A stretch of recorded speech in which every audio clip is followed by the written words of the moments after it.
naquela hora da noite, conhecia esse grande susto de estar viva, tendo como único amparo apenas o desamparo de estar viva. A vida se amparava no próprio desamparo. Ela, atenta à própria atenção, trocaria uma eternidade de depois da morte pela eternidade, enquanto estava viva. Lori ficou de pé no terraço. Lhe veio uma revelação. E no instante seguinte, ela esqueceu o que soube através da revelação. Era como se o pacto com Deus fosse este: ver e esquecer, para não ser fulminada. Talvez os nossos sentimentos e pensamentos são tão sobrenaturais como uma história passada depois da morte. Descobriria que pensar não lhe era natural. Depois refletiu um pouco, com a cabeça inclinada para um lado, que a vida era sobrenatural. Sua alma humana era a única forma possível de não chocar desastrosamente com a sua organização física. Tão máquina perfeita esta era. Se a engrenagem falhasse por meia fração de segundo, ela se desmancharia em nada. Ficou um pouco desnorteada, como se um coração lhe tivesse tirado e em lugar dele estivesse agora a súbita ausência. Uma ausência quase palpável. Começou a chover, apenas isso. Chovia fortemente e ela estava vendo a chuva e se molhando toda. Não tivesse ela, logo depois de nascer, tomado por acaso o caminho que tinha tomado, teria sido sempre o que realmente ela estava sendo: uma camponesa que estivesse num campo onde chove. Lori era um corpo habitado, olhando a chuva grossa cair, assim como a chuva não era grata por não ser dura como uma pedra. E o prazer de Lori era o de, enfim, abrir as mãos e deixar escorrer sem avareza o vazio pleno dos nossos prazeres mais ingênuos e mais animais. Também morriam, mas em alguns instantes também se esquecia que se morria. Lori se encontrou com Ulisses, romântica e intimamente. Eles pareciam saber que, quando o amor era grande demais, esse amor não era mais aplicável, nem a pessoa amada tinha a capacidade de receber tanto, pois havia o perigo de, por assim dizer, morrer de amor. Saber-se a si mesmo era sobrenatural, mas o Deus era natural. Lori quis transmitir isso para Ulisses, mas não tinha o dom da palavra, além de que pensava quase sem palavras. Pensou por um instante se a morte interferiria no pesado prazer de estar viva, e a resposta foi que nem a ideia da morte conseguia perturbar o indelimitado campo escuro, onde tudo palpitava grosso, pesado e feliz.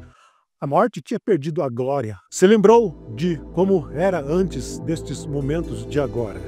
Ela era antes uma mulher que procurava um modo, uma forma, e agora tinha o que na verdade era tão mais perfeito.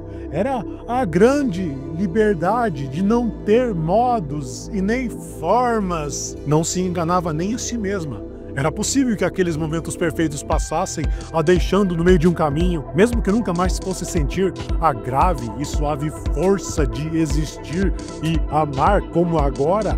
Daí em diante, ela já sabia pelo que esperar.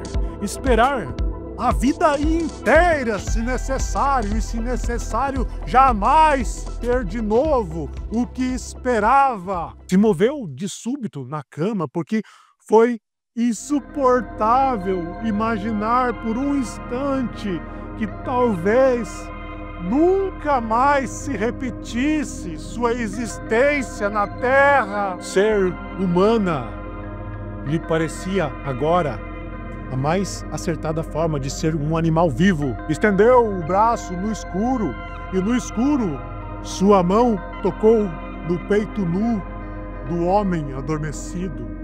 Ela assim o criava pela sua própria mão e fazia que esta para sempre guardasse na pele, a gravação de viver, e seus olhos se fecharam num semi-sono. Foi nesse estado sonho-vislumbre que ela sonhou, vendo que a fruta do mundo era dela, ou se não era, que tinha acabado de tocá-la. Era uma fruta enorme e pesada que ficava suspensa no espaço escuro, brilhando de uma quase luz de ouro, e que no ar mesmo ela encostava a boca na fruta e conseguia mordê-la, a deixando, no entanto, inteira, tremeluzendo no espaço. Tudo me parece um sonho, mas não é. A realidade é que é inacreditável. Dependerá de nós chegarmos dificultosamente a ser o que realmente somos.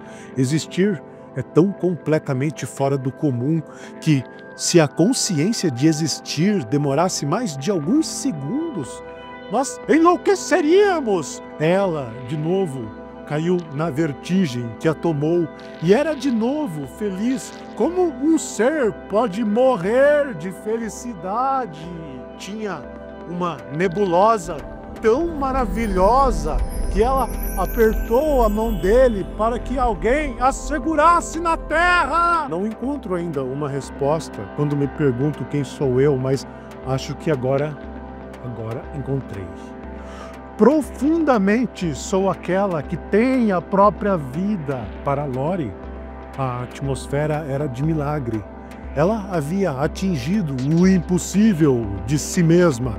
Você não acredita no Deus porque nós erramos ao humanizá-lo. Nós o humanizamos porque não o entendemos. Certeza que ele não é humano, mas, embora não sendo humano, no entanto, ele, às vezes, nos diviniza. O homem e sua voz estava lenta e abafada, porque ele estava sofrendo de vida.